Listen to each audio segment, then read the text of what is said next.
Ini adalah bagian terakhir dari hukum-hukum dasar kimia. Kita akan membahas mengenai hukum Gay-Lussac atau hukum perbandingan volume dan hipotesis Avogadro. Kita mulai dengan hukum Gay-Lussac. Nah, Gay-Lussac dia menyatakan bahwa pada suhu dan tekanan yang sama seringkali digambarkan dengan dalam kurung huruf P dan T seperti ini. Ini artinya pressure sama temperature-nya sama. Katanya volume gas-gas dalam reaksi kimia merupakan perbandingan bilangan bulat sederhana. Nah, Gay-Lussac menemukan ini dalam percobaannya.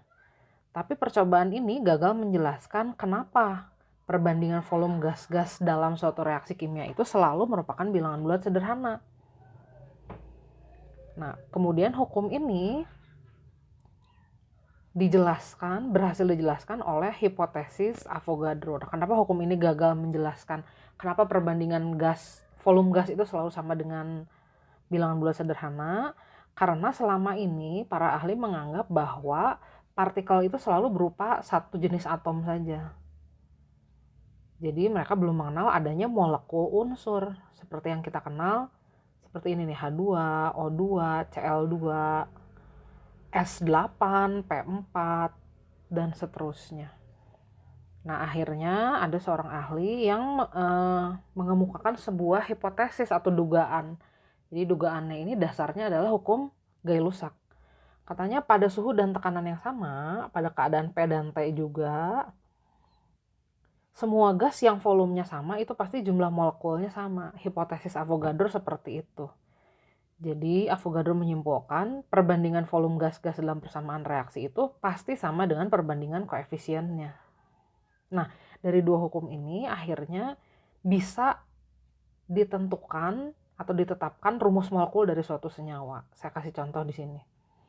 Nah, Gay-Lussac melakukan percobaan, dia mengukur atau dia membentuk gas hidrogen klorida atau asam klorida dari gas hidrogen dan gas klorin. Waktu itu dia belum tahu kalau hidrogen itu H2. Dia tahunya hidrogen aja. Klorin juga klor aja, dia belum tahu bahwa satu molekul klorin itu terdiri dari dua atom klor. Nah, setelah direaksikan ternyata akan dihasilkan gas asam klorida. Dia juga belum tahu kalau asam klorida itu hanya satu dan Cl-nya satu. Yang jelas dia menemukan bahwa perbandingan volumenya itu selalu 1:1:2. Nah, kalau kita perluas dengan hipotesis Avogadro, maka kita bisa menyimpulkan seperti ini. Hidrogen itu kan kita nggak tahu ya jumlahnya berapa. Jadi kita misalkan saja H-nya jumlahnya X buah, Cl-nya Y buah, dia akan menghasilkan H dengan jumlah yang kita nggak tahu dan Cl yang kita juga nggak tahu. Jadi kita misalkan A dan B. Nah, volumenya itu 1:1:2. Nah, menurut Avogadro kan sama dengan perbandingan koefisien ya volumenya. Jadi kita tuliskan seperti ini. 1Hx ditambah 1Cl2 akan menghasilkan 2HaClB. Nah, menurut hukum kekekalan massa, kita bisa menyimpulkan bahwa nilai X itu sama dengan 2 dikali A. Ingat persamaan reaksi di video sebelumnya? Jadi kita menemukan bahwa X itu sama dengan 2A. Nah, kalau kita misalkan nilai X-nya itu 1, pasti nilai A-nya menjadi pecahan. Nah, ini tidak akan memenuhi hukum perbandingan tetap ya, hukum Proust. Jadi minimal di sini disimpulkan nilai X-nya itu harus 2. Karena kalau nilai X-nya 2, maka A-nya akan menjadi 1. Begitu juga dengan nilai Y. Kalau Y-nya kita misalkan 2, nanti nilai B-nya jadi 1. Nah, jadi dari hipotesis ini disimpulkan bahwa gas hidrogen itu rumus molekulnya H2. Karena kita tadi misalkan X-nya 2 nih, yang warna ungu. Gas klorin juga kan tadi jumlahnya Cl, Y-nya 2. Jadi begini, dia akan menghasilkan volume gas HCl, H-nya 1, Cl-nya 1, A-nya 1, B-nya 1. Nah, dengan perbandingan volume 1:1:2. Nah, sejak saat ini makanya ditemukan bahwa gas hidrogen itu rumusnya H2. Gas klor itu rumusnya Cl2. Nah, ini yang disebut dengan hukum perbandingan gas dan hipotesis Avogadro. Jadi ini gabungan antara hukum perbandingan volume dan hipotesis Avogadro. Gay-Lussac menyatakan perbandingan volume itu bilangan bulat sederhana. Dan Avogadro menyatakan perbandingan volume itu sama dengan perbandingan koefisien. Karena menurut Avogadro, gas dengan volume tertentu itu memiliki jumlah molekul yang tertentu juga. Jadi kalau ada gas memiliki jumlah molekul yang sama, pasti volumenya juga akan sama. Nah, ini juga terjadi pada percobaan yang lain. Kita coba lihat lagi ya.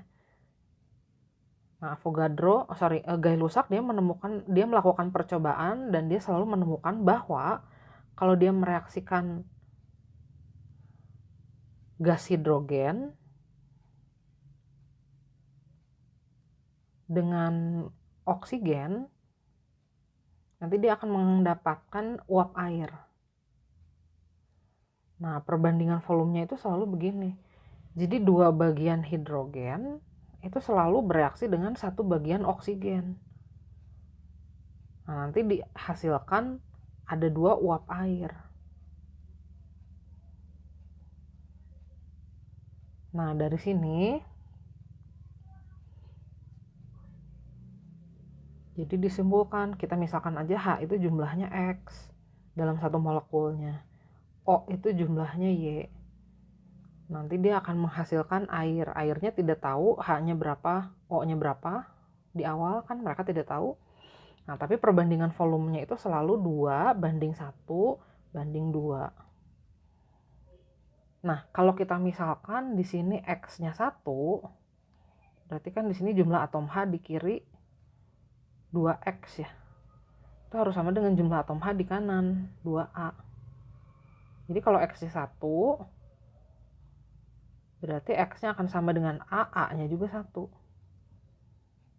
Nah, kalau Y-nya 1, Y-nya dimisalkan 1, berarti jumlah atom O di sebelah kiri jumlahnya 1, di kanannya 2B.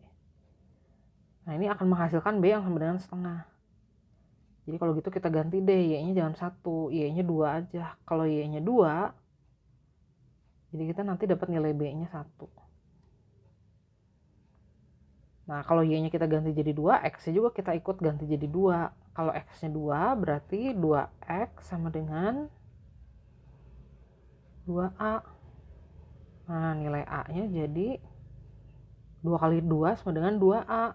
Jadi A-nya jadi 2. Jadi yang akan kita pakai yang ini, yang tidak menghasilkan nilai A dan B pecahan.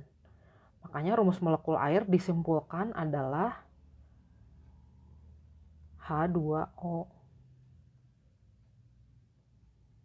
Hidrogen itu H2, oksigen itu O2.